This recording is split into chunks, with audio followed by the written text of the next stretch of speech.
Embark on a culinary adventure at Adams Morgan Eats in the Streets on Saturday, July 29th. That's from 1 p.m. to 8 p.m. The event will take place during the launch of the 2023 Adams Morgan Pedestrian Zone.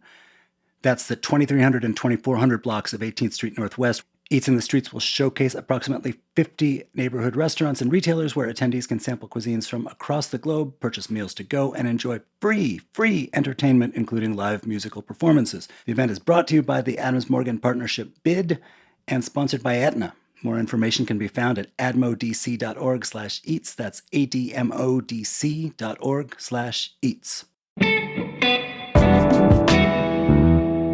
Today on CityCast DC, it's been a deadly summer in DC so far. 12 kids have already died from gunfire this year. Emily Davies, reporter at The Washington Post, has been covering this troubling and complicated story.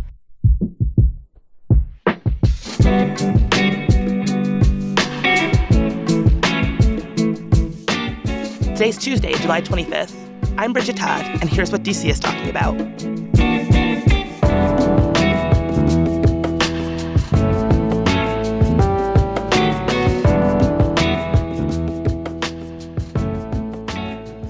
So, Emily, I just got finished reading your expansive piece in the Post on the youth gun violence in the summertime. I have to say, it was heartbreaking stuff. Reading about what youth are experiencing and some of the ways that folks are trying to make an impact. Where in the city is this violence happening most? Violence is touching, I would say, most parts of DC right now, but it is certainly concentrated in Wards 7 and 8 in large part. Especially Ward 8 this year has seen some serious increases in violent crime, and a lot of children and youth in that part of the city are really struggling. I think one troubling trend we're seeing in DC is that the ages of people who are committing crimes and becoming victims of crimes are getting younger. From what I've heard from community, from what we've seen in the data, it used to be more so 16, 17-year-olds really involved in the streets, and now that's getting to 13, 14. That is really sad, and I think speaks to the crisis that our local politicians here are referring to. So what kind of violence are we talking about specifically? Like, is it robberies, carjacking, shootings, something else entirely? The answer to this question, I think, is really upsetting to people because it's a lot about guns. It just feels like it's easier and easier for people younger and younger to get their hands on firearms. And you're seeing that play out in data. As of early July, about 69 kids in DC have been shot this year, and 12 of those have been killed. And on the other side of that equation, in juvenile cases this year in the district, the Office of the Attorney General so far has charged 184 cases. So that means there are 184 instances that the Office of the Attorney General felt there was evidence to show that a juvenile had committed a violent crime. And that is up by at least 10 matters compared to the same time last year. Those numbers are pretty stark. Yeah, for the piece, you and Peter Herman talked to families who've been directly impacted by this violence. How are they feeling? A lot of families have said to me that they are frustrated, they're sad, they're scared, but I think underlying a lot of those feelings is one of hopelessness because it's been a long time for many of them of wanting better for their families. And it feels like they're on this treadmill and they're just running and can't get off. And around them, it feels like the city is just growing more and more dangerous. And that's really painful. Yeah, in the piece, I think it was Trayon White who said that you should not be allowing your kids to go outside, which I think really underscores like the hopelessness of this situation where it's summertime and kids can't even go outside. Summer is supposed to be fun for kids, but the ability to have fun right now in DC feels like a privilege. And that is a reality I think that we all need to look at square on and figure out how to do better and how to help these children. Because if kids don't have outlets to be kids, what we're seeing right now is they find other outlets and other ways to express what they're feeling. And that can be dangerous. Why is summer like an extra nerve-wracking and difficult time for these families? School provides a lot of infrastructure. It provides supervision for kids whose parents work or whose mother or father, single parents work and have to be out of the house all day. It also provides role models and purpose in many ways for children, both through academic experiences, through learning, and also through sports and through friendship. There is an environment that is designed for their betterment. And a lot of these children are not lucky enough to have homes that have the financial security to set up similar infrastructure for them. So they're alone sometimes without parents around, and they don't have much to do. They're bored.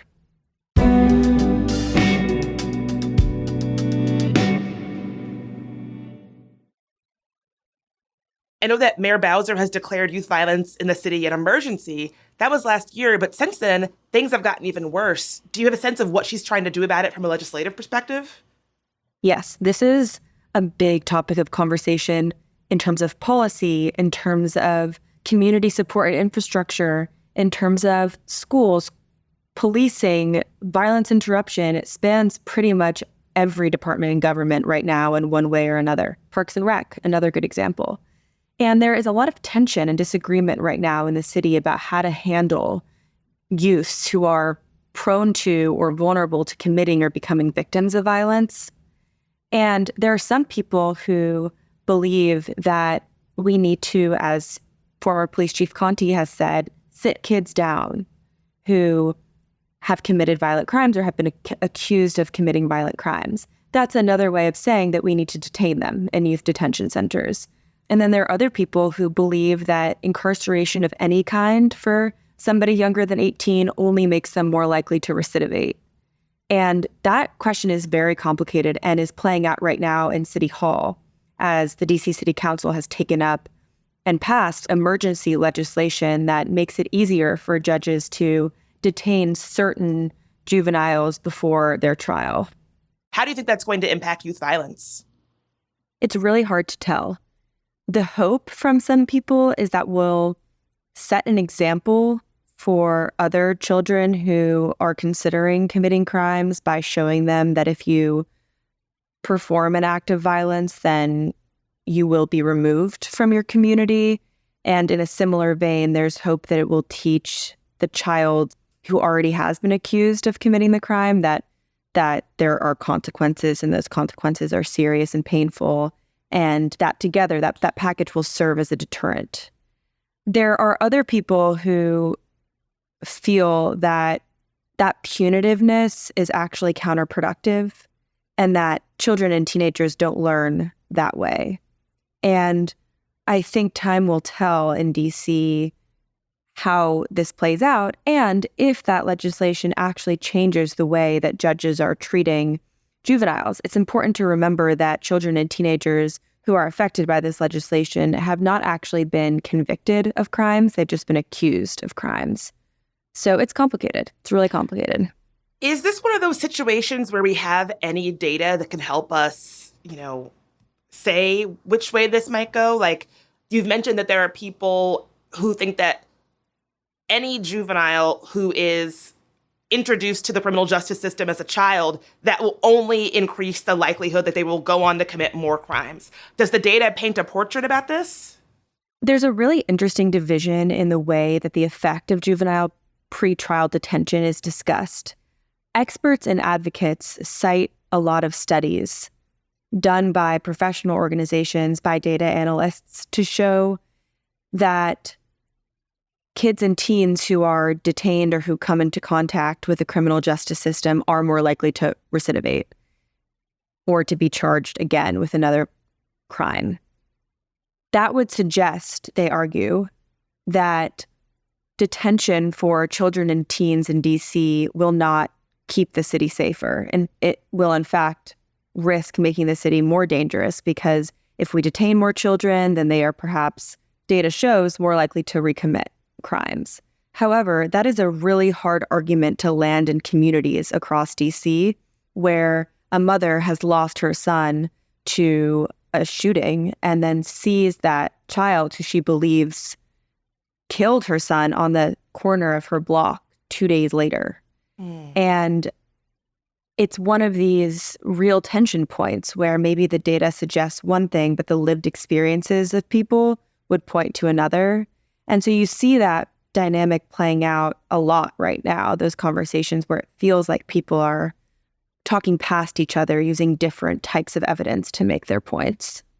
Well, it underscores the complexity of the issue. Exactly. It's really hard. And I think that anyone who's in this space will tell you that the solutions are complicated. And if anybody has figured it out, I think we'd all be rushing to that person and begging them to help us. Well, the city is hoping that proposing new summer programs to keep kids safe will help for the next few months. What kind of activities are they proposing? They have a lot of rec centers open for various sporting games, arts and crafts, community events of that sort. But I will say that's also complicated because the children and teenagers have to be able to get there. They have to have transportation to those recreation centers often. And they also have to be in parts of DC where they feel safe and not vulnerable. And I've talked to a lot of children recently who feel like they can't get to the rec centers. And so even well-meaning, well-structured programming that the city provides has its limits right now. In the piece, you talk about, I think it's Woodland Terrace specifically, how the logistical challenges of getting a young person from that housing project to a rec center. And then when they get there, they might be terrified to walk through the door. And so all of these different roadblocks to this thing that the city is proposing that might be a well-intentioned proposal that might just not actually in day-to-day practice be something that works out. Right. These kids need comprehensive help. They need help in transportation. They need help in food. They need help in their houses to make sure that their electricity is on if their parents can't afford the bills. I mean, they are just up against so much, and city policy can address buckets of it and pieces of the puzzle, but without somebody focused on the entire thing, it's really hard to see how one of these vulnerable kids in DC can get themselves to safety. Definitely. Reading your piece, some of the day-to-day lived experiences of these young people, this sounds bad, but part of me was like, if you're a young person and your day-to-day lived experience is such that you've described in the piece, that sounds pretty grim, part of me can understand why the idea of long-term consequences or, quote, not wanting to throw your life away, why that's not really resonating. Because day-to-day, maybe you don't have a lot that feels like is there to give you a lot of long-term hope. If you're experiencing hopelessness, what difference does it make if you go out and make a choice that's going to have lifelong consequences for you or someone else? Does that make sense? Yeah, I think you're spot on. With that, it's a privilege inherently to think long term. If you're focused on day-to-day survival, and especially if you're 13 years old, imagining a long-term life for yourself where you're one day an adult feels impossible. I mean, it really does for the kids that I've been talking to. A lot of them are going to their friends' funerals. A lot of them have been to multiple funerals by the time they're 15 of people their own age. And they see their friends in caskets and they are trying to protect themselves. And that is their primary focus. And in order to address the state and the crisis among youth in the city, I think there needs to be an understanding of that framework, that place of survival and desperation is where our young people, many of them, are operating from right now. That is so heartbreaking for these kids. They're so young. They're so young. And, I think it's also important to say that there are a lot of youth, children, teenagers in this city who are doing great and who have a lot of resources and who are contributing and who have very bright futures ahead of them. So it's really a problem of inequality at the core of it, which I think can feel obvious, but is important to name because sometimes in these conversations about youth and violence, it can feel like everybody's in crisis. And it's not everybody, it's a subset of our city.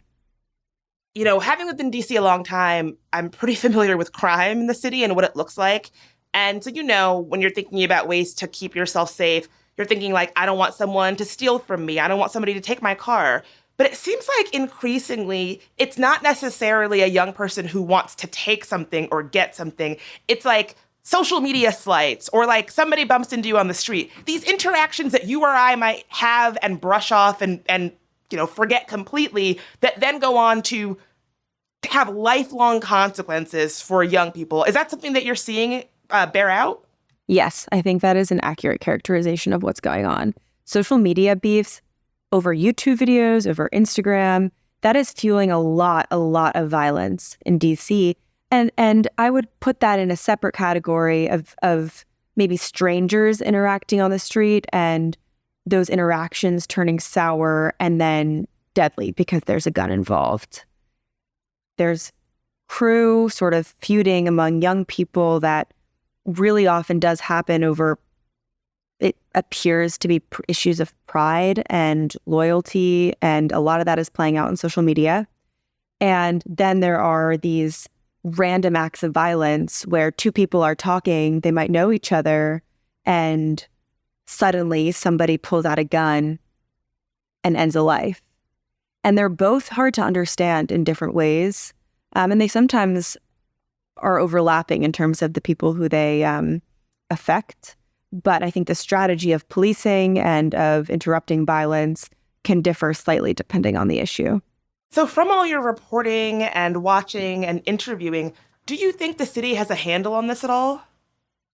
It's really hard to answer that question in the affirmative because of the numbers. It's just numerically getting worse and worse. More and more children are being shot. More and more children are dying by gun violence. And so I don't know how in good faith I could say that the city has a handle on it. Emily, thank you so much for being here and for your thoughtful covering of this issue.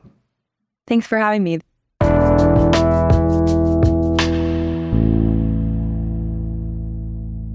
And before you go, producer Julia Karen has your news. The Dulles Greenway in Loudoun County could soon have tolls increased by 40%. The highway is the only privately owned one in Virginia, and the company that owns it is in debt due to ridership decline. If the request to increase toll costs is approved, the highway travel between Dulles International Airport and the Leesburg bypass would jump from $5.80 to $8.10. Also, D.C. Rep. Eleanor Holmes Norton has introduced a bill to compel the federal government to sell the historic Daniel Webster School. The building at 10th and 8th Streets Northwest has been closed but empty for 2 decades. Norton hopes the building sale could help revitalize real estate downtown.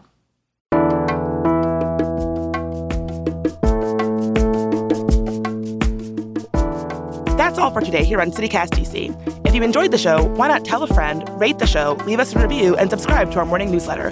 We'll be back tomorrow morning with even more news from around the city. Talk to you then.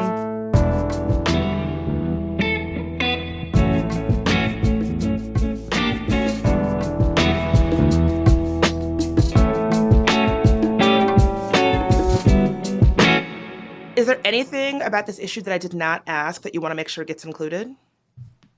Great last reporter question.